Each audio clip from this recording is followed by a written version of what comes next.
always ordered the same inappropriate thing. Am I right? And that brings us to our final clue. The name Holly Shiftwell. Sounds innocent enough, right? I mean, Holly itself is just a reference to Holly Performance Products, which produces carburetors and fuel systems. But her last name, Shiftwell, is also a reference. A reference to the spy movie genre in general, but more specifically, James Bond. Although actually the first thing her name made me think of was Felicity Shagwell from the Austin Powers series. Although, to be fair, that is also just a parody of James Bond. But either way, both films are making the same nod, which is the tradition of Bond girls occasionally having names that are also double entendres or puns. Examples include Pussy Galore, Plenty O'Toole, Xenia Onatopp, and Holly Goodhead. Yeah, one of them was even named Holly. My point is, in Cars 2, they are definitely making a nod to this tradition, but they are only successfully doing it if her name is also a double entendre. And they're getting away with it because we, the audience, don't know what would be considered an innuendo for Cars. But apparently, it has something to do with shifting. Whatever. Nasty.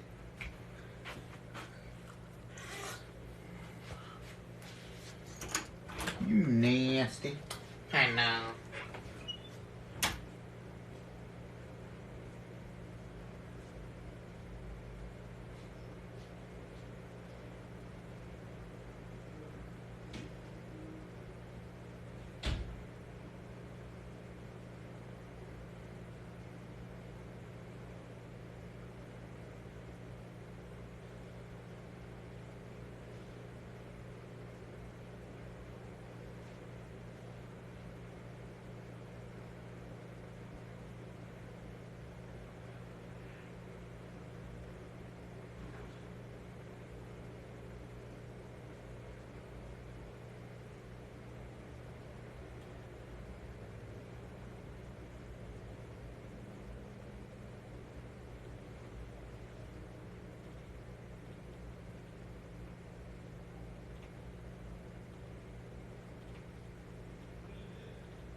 Oh. Smell Cheetos. Hey. Oh my god. No, whatever. The point is, yes, it looks like cars can, in fact, Bring alive. Oh.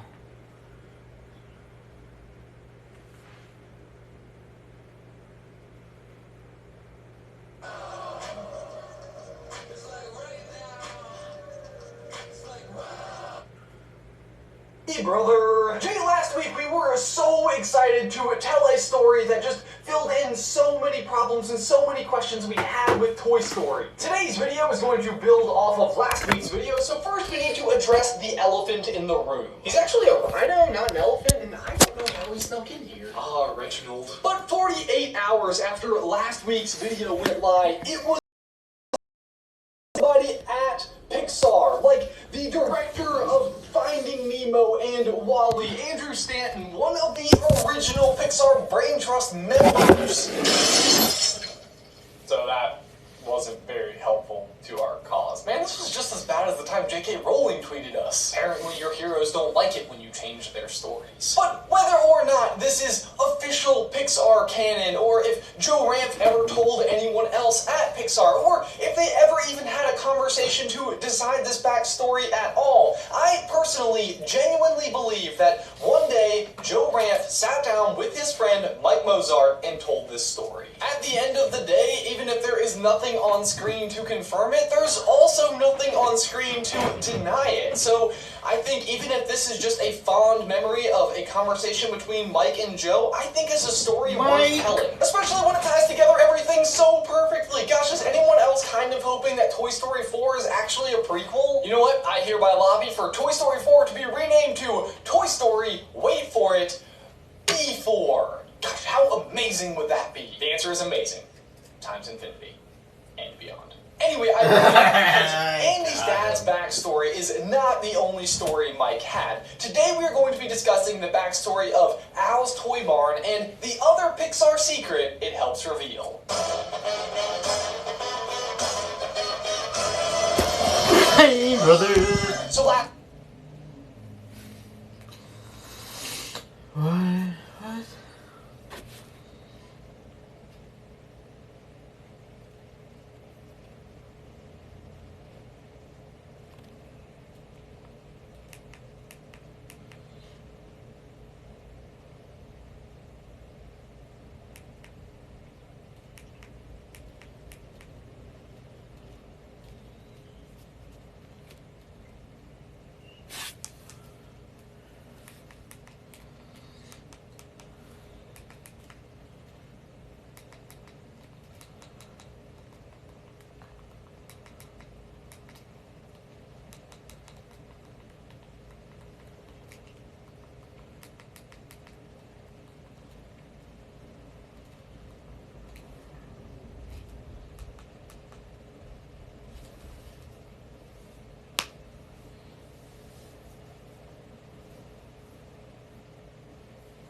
Have you ever tuned into your favorite show as a child and was creeped out by one specific character? And one that wasn't even supposed to be creepy? Sometimes even being the host of the show or its main characters. Well, you're not alone.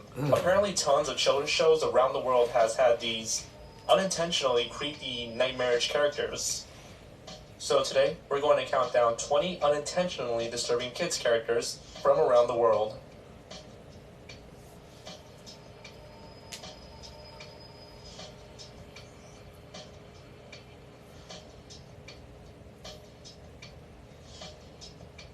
The Boobahs from Boobah. The Boobahs. This show was a British TV program that was produced by Ragdoll Productions. The Boobahs are 5 gumdrop-shaped creatures with big eyes and legs for eyebrows. Their heads are shriveled into their necks and they awkwardly move around and fly with each other. The Boobahs do not speak. Instead, they communicate by making noises like squeaks and cracks. Like other shows on this list, many children, and even some adults, found the Boobahs to be absolutely terrifying. There's just something so unsettling about the way they walk and move, and if that weren't enough, their website could use some help too.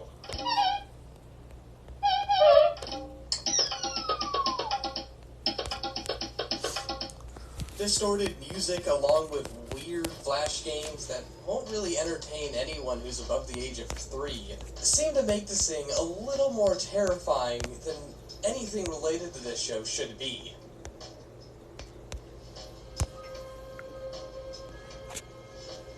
The Puppets from The Wiggles. I hated that show. That performed on children's television from 1991 till now. While several of the cast members of the original group has either left due to physical health or old age, the original series has some pretty weird ideas about some of the side skits. For example, there was The Puppets, which was based on a popular Alvin and the Chipmunks group and TV show at the time. These horrifying things had their own unique look and style, even though their voices were pitched up in the same manner as the titular rodents. They move in rather stilted, disjointed ways, and have pretty terrible puppetry to go along with it. They always have these big, plastered smiles on their faces, and large beady eyes that seem to stare right past you.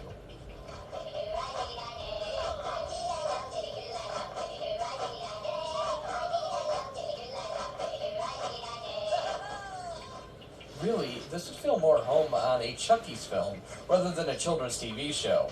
Nonetheless, the Wiggles puppets gave kids nightmares throughout all of the 90s.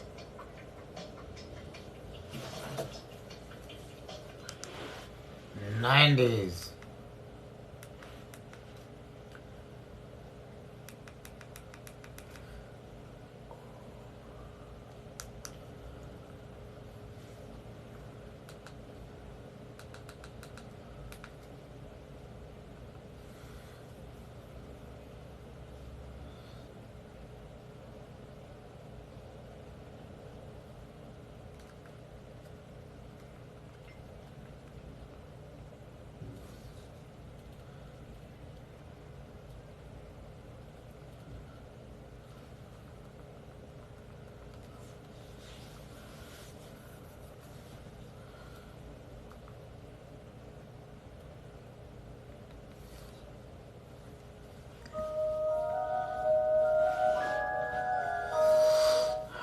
Hey everyone, welcome to another installment of Harry Potter Theory. In the last couple of videos, I've been covering some territory in Harry Potter folklore that a lot of you may have never heard. The folklore in Harry Potter is very rich and deep, and I find it intriguing learning about the history of spells and investigating evil witches and wizards that existed throughout the ages.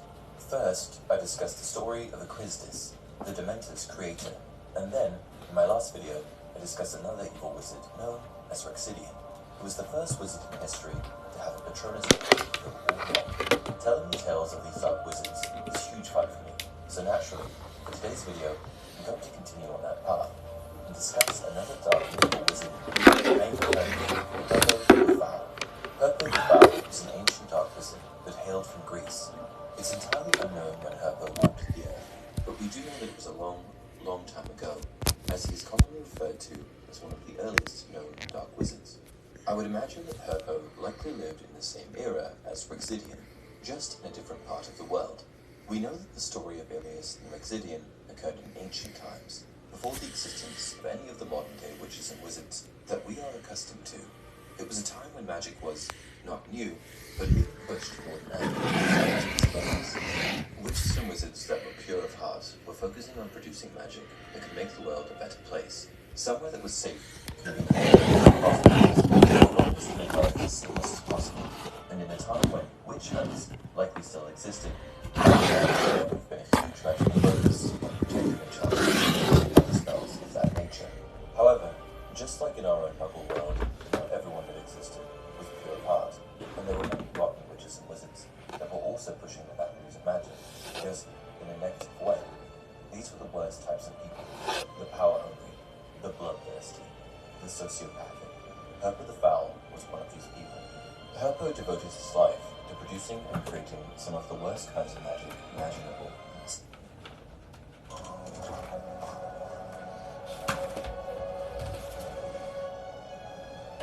And so our heroes reach the summit of Paramount Mountain, where they are greeted by a very handsome man in a tuxedo.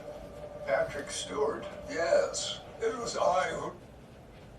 What a Similar to who? the story of Ichristus, who solitarily dabbled in black magic in the remote island of Azkaban in the 16th century. One really interesting thing about Herpo was that he was born a parselmouth, which meant that he was able to communicate with snakes. Does that remind you of someone else? We know from the Harry Potter books and films that Voldemort was also a parselmouth, and it's been widely accepted that Voldemort was a parselmouth because he was the descendant of Salazar Slytherin. It's a hereditary trait. This always made me consider Salazar Slytherin as the original parselmouth, but it turns out that the original parselmouth was actually Herpo. What this tells me is that Herpo may have been the distant ancestor of Salazar Slytherin, which really makes a lot of sense, particularly as a lot of the forms of magic that Herpo produced seems to mesh well with people like Voldemort and Salazar. And what else did Herpo do? He produced the first basilisk. Okay, now we're really getting similar to Salazar. Salazar was of course one of the Hogwarts founders and founded Slytherin House. He was a pure-blood wizard that was born sometime before 976 AD, and given that Hogwarts was founded around 990 AD, my best guess would be that he would have been born sometime between 930 and 960 AD. This was a long time ago. So if we consider that Herpo was likely Salazar's distant ancestor, then it's hard to imagine the time period that Herpo would have existed. Salazar famously disliked Muggle-born students, likely because during his lifetime, the relationship between Muggles and witches and wizards was at an all-time low. In Dumbledore's copy of The Wizard and the Hopping Pot, a short story written by Beedle the Bard, Dumbledore scribbled in notes describing the state of the relationship between Muggles and witches and wizards in those ancient times. As the witch hunts grew ever fiercer, wizarding families began to live double lives, using charms of concealment to protect themselves and their families. By the 17th century, any witch or wizard who chose to fraternize with Muggles became suspect, even an outcast in his or her own community. Witch hunts were a part of life that witches and wizards had to deal with. They were pushed away by the Muggle population and forced to retreat into their own world by using things like concealment charms. The dubious state of affairs resulted in Salazar being a strong proponent of having only pure-blood students at Hogwarts, a philosophy that was ultimately passed on to other Slytherins throughout the generations. His response to Muggle-born students attending the school was to build the Chamber of Secrets, which concealed a basilisk that was intended to purge the school of these students. I find this similar.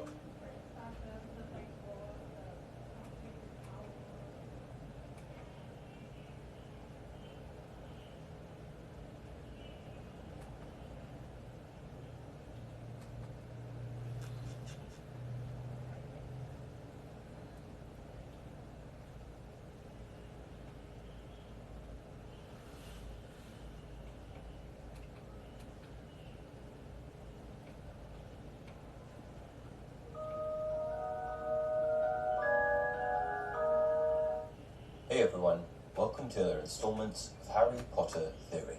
In this video, we're going to be discussing one of, if not the most powerful wizard to have ever lived, Merlin. You've probably heard of Merlin before, and if not, I'm sure you've at least heard the expression Merlin's beard, which is commonly used by Dumbledore and expresses surprise.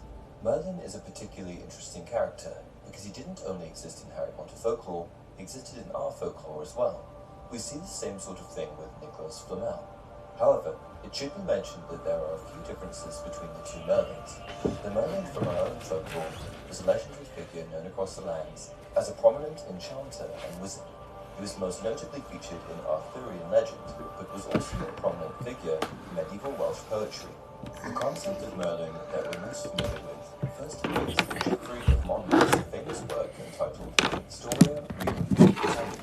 The book was first published in 1136 and is essentially a pseudo-historical account of British history, following the lives of the kings of Britain over the millennia. Merlin was created when Geoffrey combined two prominent historical figures, Myrddin Wyllt, a Norse Brythonic prophet, and Ambrosius Aurelianus, the remarkable British warrior. However, the story that we most commonly associate with Merlin in our own culture is the story of King Arthur, the Knights of the Round Table. The story, which has been subject to copious adaptations over the years, tells the tales of King Arthur, his court, his kingdom, and his most trustworthy men.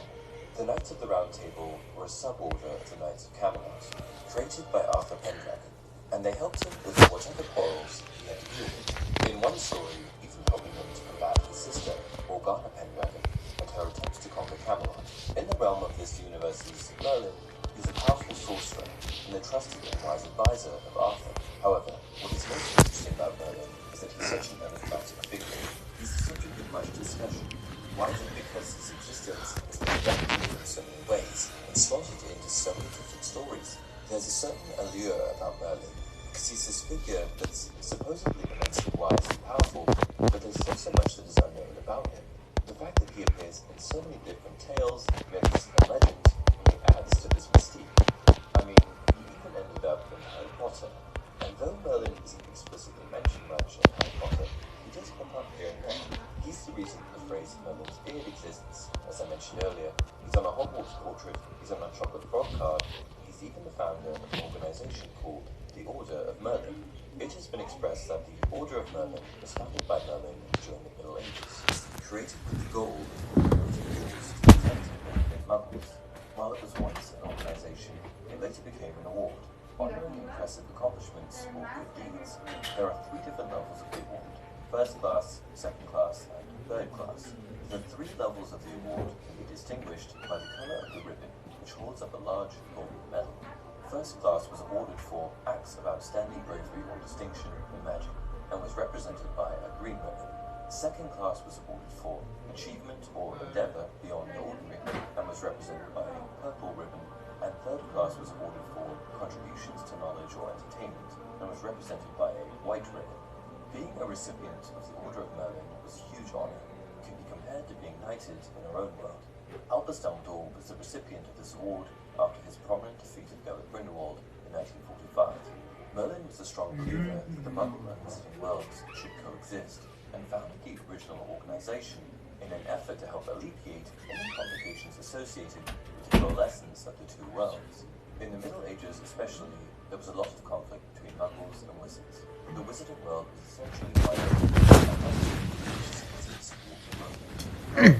Rather than embracing them for their magical abilities, Muggles were exceedingly harsh when it came to dealing with them. They treated them like freaks, like spawn of the devil, and hunted them down in purges called wish hunts. What this tells me about Merlin's character is that he was particularly pure of heart, as he was able to take the moral high ground and still consider the greater good of the world when his own people were being persecuted.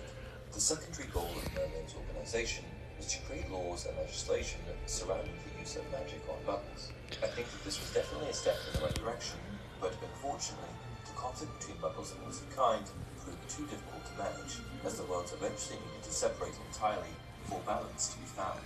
The Wizarding world, which had a much smaller population,